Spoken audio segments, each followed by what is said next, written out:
Shalom. Renungan kali ini berjudul Kecantikan Spiritual, Persediaan Allah untuk Kekudusan, bagian 8, oleh Evangelis Lokamanya Prawiro. Sementara kita membahas tema kekudusan, mari kita catat fakta menarik ini. Kekudusan di alam spiritual berhubungan dengan kecantikan di alam natural. Dengan kata lain, sifat atau ciri di alam spiritual yang bisa dibandingkan dengan apa yang kita akui sebagai kecantikan dalam tubuh fisikal adalah kekudusan. Siapapun yang peduli tentang kecantikan, peduli tentang kekudusan. Sederhananya, kekudusan adalah kecantikan spiritual. Mari lihat beberapa pernyataan-pernyataan dalam kitab suci yang membuktikan kebenaran ini, dimulai dengan Mazmur 93 ayat 5. Peraturanmu sangat teguh, bait-baitmu layak kudus, ya Tuhan, untuk sepanjang masa. Tolong ingat bahwa bait Tuhan bukan gedung gereja, melainkan umat Allah.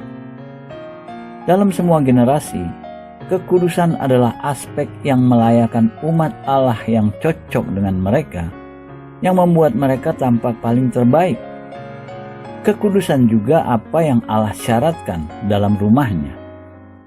Selanjutnya, kecantikan kekudusan adalah frasa yang diulang beberapa kali sepanjang kitab suci, termasuk ayat-ayat berikut. Sujudlah menyembah kepada Tuhan dengan berhiaskan kekudusan.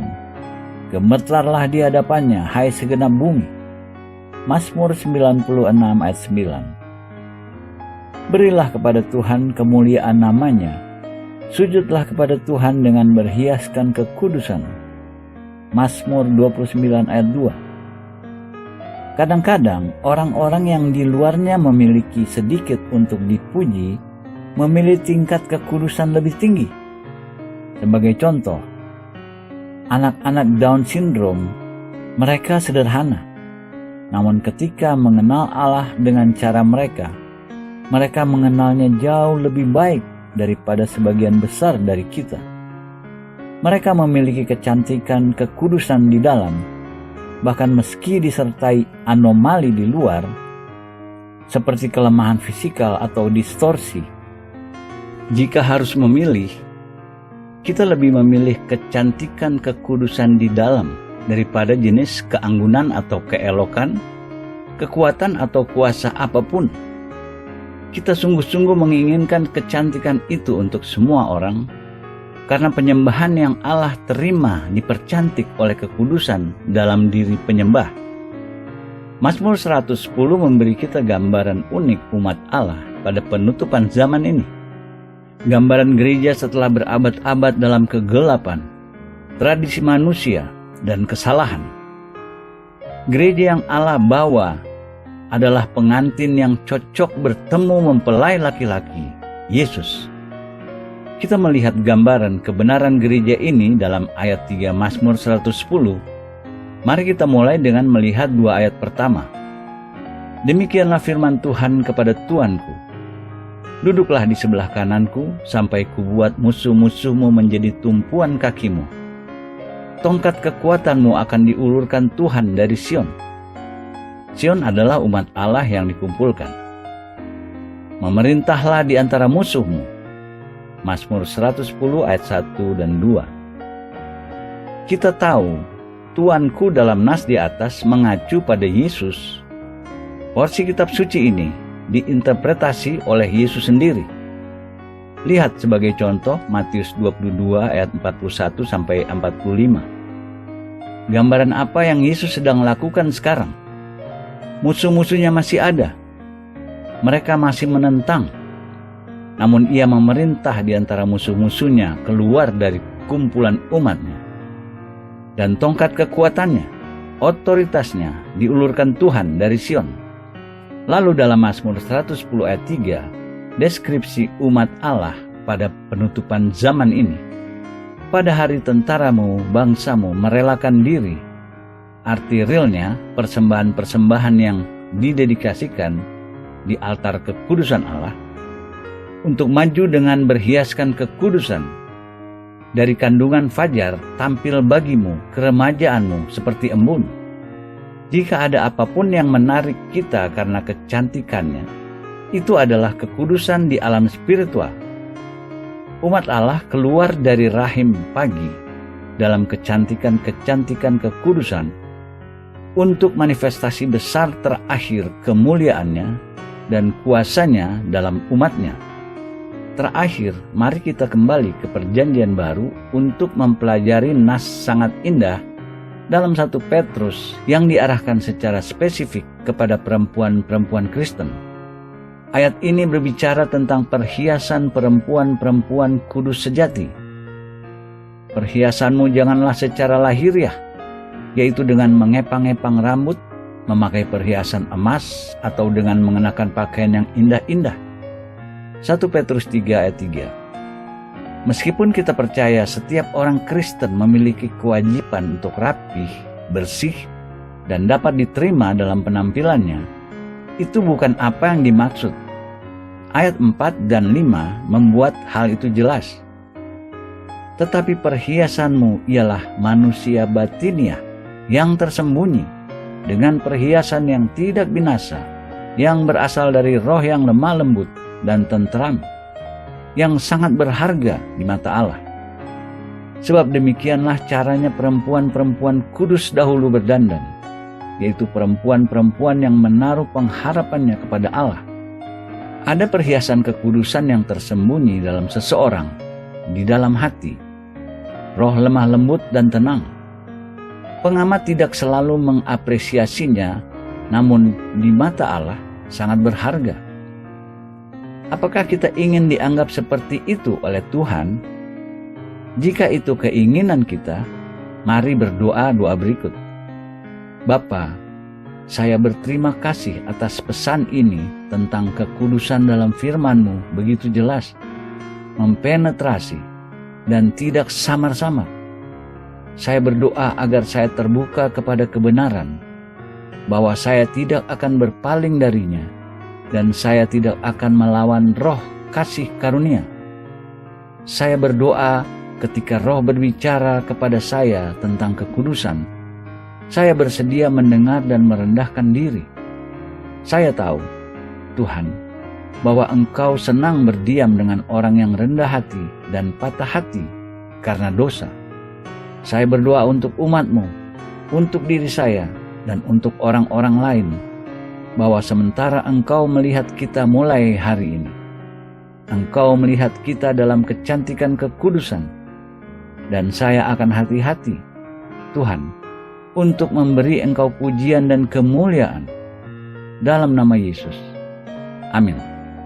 Kita sudah mempelajari kodrat kekudusan Allah, aspek unik karakter Allah tanpa paralel dalam alam semesta. Kita sudah mencatat fakta bahwa Allah mensyaratkan kekudusan pada umatnya, dan ketika Allah mensyaratkan sesuatu dari kita, Ia membuatnya mungkin bagi kita memenuhi perintahnya. Allah sudah menyediakan bagi kita untuk mengambil bagian dari total kodratnya, kekudusannya. Kebenaran itu dasar penting yang kita pegang. Mari kita mulai dengan melihat 2 Petrus 1 ayat 2-4 dalam Alkitab King James Version dengan terjemahan nas sangat bagus di atas. Sebagai catatan tambahan menarik, meskipun Rasul Petrus seorang nelayan dan Rasul Paulus secara esensial seorang pelajar dan teolog, ketika menyangkut tulisan-tulisan mereka, bahasa Petrus jauh lebih terperinci daripada bahasa Paulus. Dari semua pengkhotbah awal gereja, pengkhotbah terkemuka bukan Paulus, melainkan Petrus. Paulus bukan pengkhotbah. Ia berkata dalam 2 Korintus 10 ayat 10 bahwa musuh-musuhnya mengkritiknya karena sikapnya lemah dan perkataan-perkataannya tidak berarti. Namun ketika kita membaca tulisan-tulisan Petrus, kita menyadari ia seorang orator. Kita menemukan kualitas itu dalam nas yang kita akan baca. Kasih karunia dan damai sejahtera melimpahi kamu oleh pengenalan akan Allah dan akan Yesus Tuhan kita. 2 Petrus 1 ayat 2. Mari catat lagi bahwa kehidupan orang-orang Kristen bukan kondisi statis di mana kita diselamatkan dan lalu duduk di sana. Pengalaman Kristen adalah kehidupan pertumbuhan, peningkatan, dan multiplikasi. Jika tidak ada pertumbuhan, peningkatan, atau multiplikasi dalam pengalaman spiritual kita, perlu dipertanyakan, apakah kita benar-benar dalam keselamatan? Tidak ada satu hal yang Allah ciptakan hanya tinggal statis, tidak bergerak, dan tidak berubah. Sudah jelas, orang percaya dalam Kristus adalah puncak ciptaan Allah. Maka, jika ada pertumbuhan yang berkembang, meningkat, dan maju, harusnya itu terjadi dalam kehidupan orang percaya Kristen. Ini apa yang Petrus indikasi di sini ketika ia berkata, kasih karunia dan damai sejahtera melimpahi kamu. Impartasi kasih karunia dan damai sejahtera dari Allah itu terus meningkat. Selanjutnya Petrus berkata, oleh pengenalan akan Allah dan akan Yesus Tuhan kita. 2 Petrus 1 ayat 2. Segalanya terkandung dalam pengenalan akan Allah dan akan Yesus Kristus. Yesus berkata di tempat lain bahwa untuk mengenal Allah sejati adalah kehidupan kekal. Lihat Yohanes 17 ayat 3. Sehubungan dengan kekudusan, seseorang bisa tidak memiliki konsepsi apa arti kekudusan sampai ia mulai mengenal Allah. Segalanya yang kita bicarakan di sini dibungkus dalam pengenalan akan Allah dan akan Yesus Kristus dengan cara langsung dan pribadi. Kita melihat kerja pengenalan akan Allah dalam 2 Petrus 1 ayat 3 dan 4. Karena kuasa ilahinya telah menganugerahkan kepada kita segala sesuatu yang berguna untuk hidup yang saleh oleh pengenalan kita akan Dia yang telah memanggil kita oleh kuasanya yang mulia dan ajaib. Dengan jalan itu, Ia telah menganugerahkan kepada kita janji-janji yang berharga dan yang sangat besar, supaya olehnya kamu boleh mengambil bagian dalam kodrat ilahi dan luput dari hawa nafsu duniawi yang membinasakan.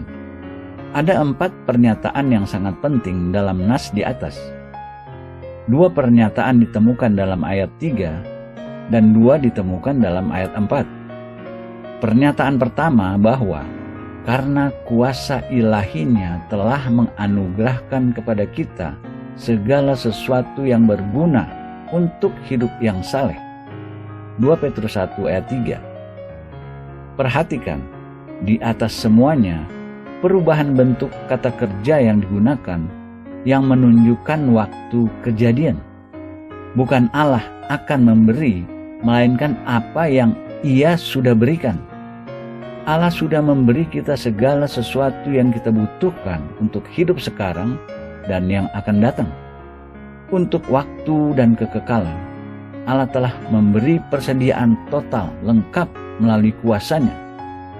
Penting kita memahami kebenaran ini. Bagian kedua 2 Petrus 1 ayat 3 berkata, oleh pengenalan kita akan Dia, Yesus Kristus, yang telah memanggil kita oleh kuasanya yang mulia dan ajaib.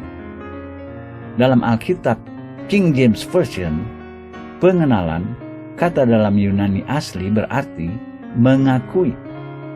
Dengan kata lain, kapasitas kita untuk maju dalam hal-hal dari Allah datang sesuai proporsi tingkat kita mengakui Yesus Kristus.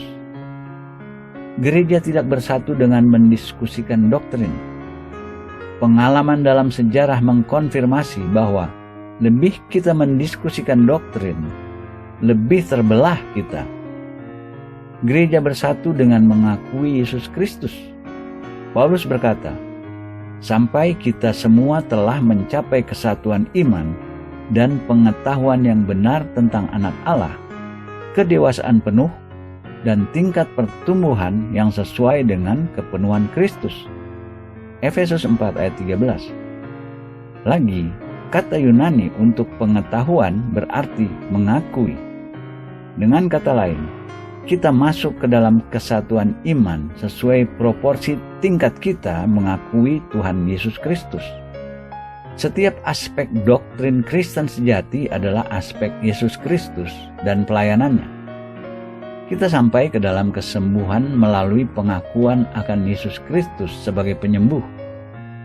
Kita sampai ke dalam baptisan dalam Roh Kudus melalui pengakuan akan Yesus sebagai pembaptis. Kita sampai ke dalam kelepasan melalui pengakuan akan Yesus sebagai pembebas. Kemajuan dalam kehidupan Kristen dan kesatuan iman di antara orang-orang percaya tidak dicapai dengan mengisolasi doktrin-doktrin dan memperdebatkannya, melainkan dengan mengakui Tuhan Yesus Kristus sebagai siapa Dia. Lebih lengkap kita mengakuinya, lebih bersatu kita dalamnya, dan lebih kita berkembang dalam pengalaman-pengalaman spiritual kita sendiri. Bagian kedua, 2 Petrus 1 ayat 3. Oleh karena itu, mengkonfirmasi kebenaran bahwa kita masuk ke dalam persediaan Allah melalui pengakuan akan Yesus Kristus. 2 Petrus 1 ayat 4 menyatakan cara-cara di mana kita masuk ke dalam apa yang Allah telah sediakan. Bagian pertama dari ayat ini berkata, dengan jalan itu, Ia telah menganugerahkan kepada kita janji-janji yang berharga dan yang sangat besar. Persediaan Allah adalah dalam janji-janjinya. Ini kebenaran sangat penting untuk kita sadari. Persediaan total bagi semua orang percaya adalah dalam janji-janji Allah. Persediaan ada dalam janji-janji. Proklamasikan lagi agar kita mengingatnya. Persediaan ada dalam janji-janji. Mari sekarang lihat bagian akhir 2 Petrus 1 ayat 4 yang dengan jelas menyatakan bahwa yang terjadi ketika kita memperoleh janji-janji Allah. Hasil pertama memperoleh janji-janji yang Petrus kutip adalah supaya olehnya kamu boleh mengambil bagian dalam kodrat ilahi. Kita secara real mulai mengambil bagian dari kodrat Allah sendiri. Lalu di akhir ayat 4, Petrus berkata, dan luput dari hawa nafsu duniawi yang membinasakan dunia. Sesuai proporsi seberapa banyak kita mengambil bagian kodrat Allah, kita luput dari hawa nafsu duniawi Adam pertama atau kodrat yang jatuh. Mari kita menyadari fakta ini. Hawa nafsu duniawi dan kodrat ilahi bertentangan. Di mana hawa nafsu duniawi menguasai, tidak ada kodrat ilahi. Di mana kodrat ilahi menguasai, tidak ada hawa nafsu duniawi. Maka lagi, sesuai proporsi tingkat di mana kita mengambil bagian kodrat ilahi, kita luput dari hawa nafsu duniawi yang kita warisi dari Adam. Mari kita membuat ikhtisar untuk memastikan jika kita memahami 4 fakta ini akan merubah pengalaman Kristen kita. Pertama, persediaan penuh sudah diberikan melalui kuasa Allah. Allah berkata, Ia sudah menyediakan untuk kita semua yang kita butuhkan. Kedua, persediaan datang melalui pengakuan progresif akan Yesus Kristus. Sesuai proporsi tingkat kita mengakui Kristus, kita masuk ke dalam persediaan Allah. Ketiga, persediaan ada dalam janji-janji firman Allah. Keempat, sebagai hasil mendapatkan janji-janji Allah dalam firman-Nya dan mengakui Kristus, 2 hal mengikuti dalam pengalaman pribadi kita. Kita mengambil bagian dalam kodrat ilahi, kodrat Allah sendiri, dan sementara kita mengambil bagian dalam kodrat Allah sendiri, kita otomatis luput dari hawa nafsu dunia. Amin.